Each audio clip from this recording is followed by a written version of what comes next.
For complex news, I'm Hanuman Welch. 10 years and 23 feature films later, Avengers Endgame marks the end of Phase 3 of the Marvel Cinematic Universe.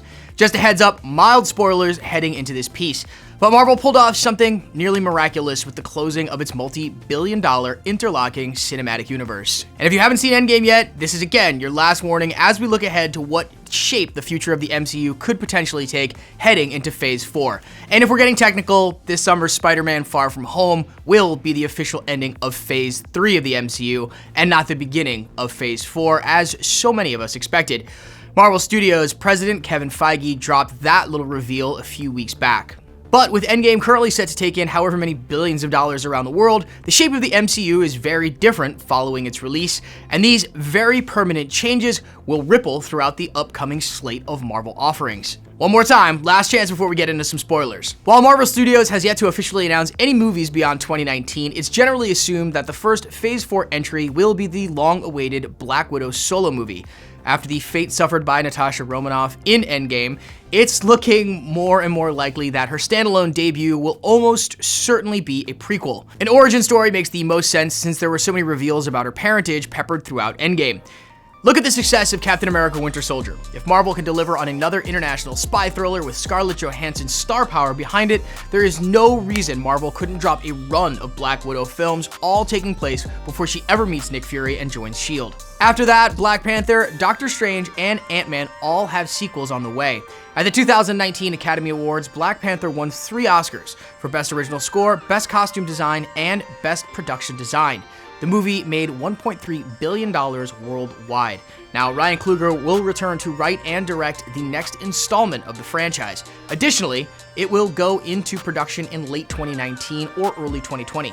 That being said, we are thinking it will probably have a summer 2020 release at the very earliest. Marvel is also moving forward with Shang-Chi, its first feature film with an Asian lead. Dave Callaham will be writing the upcoming movie about the martial arts master with no superpowers, but he's really good at kung fu and is somehow able to dodge bullets. Personally, this seems like a welcome gamble for Marvel. Shang-Chi is a deep-cut character, but if they deliver a Once Upon a Time in China or Ip Man-style martial arts adventure, fans will be digging in old long boxes to learn more about the Kung Fu legend. Up next, The Eternals. It's been nearly a year since The Eternals was teased. Back in April of 2018, Marvel Studios president Kevin Feige spoke about the upcoming film, saying, quote, "Eternals is one of many things that we are actively beginning to have creative discussions about to see if we believe in them enough to put them on a slate." Feige again teased the Eternals at a press day for Captain Marvel, saying he wanted to introduce an ensemble team to the MCU like Guardians of the Galaxy, but not tonally the same. From the genius mind of Jack Kirby, the Eternals are an evolutionary offshoot of human beings. The Celestials, the oldest beings in the Marvel Universe that have all made cameos, came to Earth and altered some human genes a million years back. Now, these superhumans are not immortal, but they live incredibly long lifespans and have marvelous superpowers. That's about as boiled down as we can make it, considering the long history of the Eternals and the genius of Jack Kirby. This one is still in the earliest phases of pre-production, so don't expect it anytime soon. But reports have surfaced that Angelina Jolie is in talks to join the cast, alongside Korean actor Ma Dong-seok, who starred in the damn near flawless zombie offering Train to Busan. Guardians of the Galaxy Volume 3. Now, the third movie in Marvel's cosmic franchise has been through some rough patches over the past year. Director and writer James Gunn was fired from the movie and recently was rehired by Disney to take back the helm. Gunn took to Twitter to say he was grateful for all the support. As of August 2018, the movie was on hold indefinitely, but with Gunn returning, that will obviously change. Considering Gunn is also writing and directing Suicide Squad 2 for 2021, we don't expect to see Marvel's cosmic team returning to theaters anytime soon. And let's not forget what the future of the MCU is going to look like without its big bad.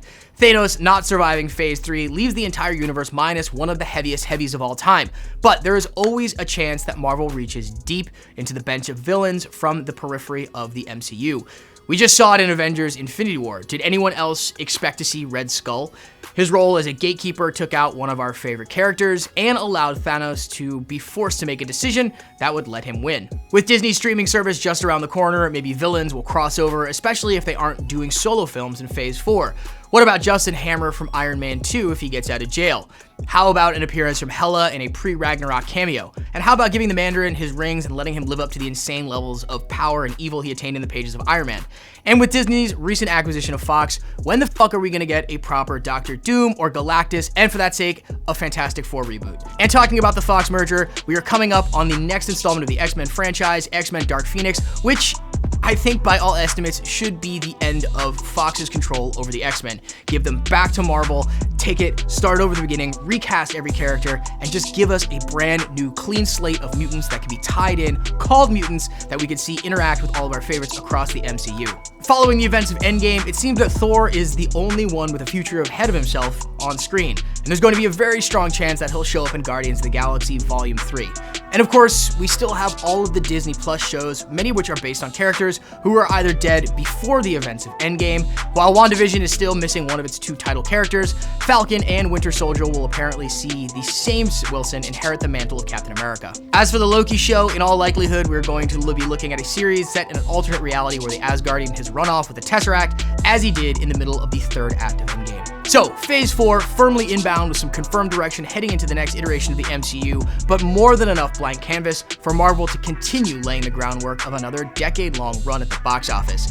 Let us know what you're looking forward to most heading into Phase 4, and for everything else, subscribe to Complex on YouTube. For Complex News, I'm Hanuman Welch.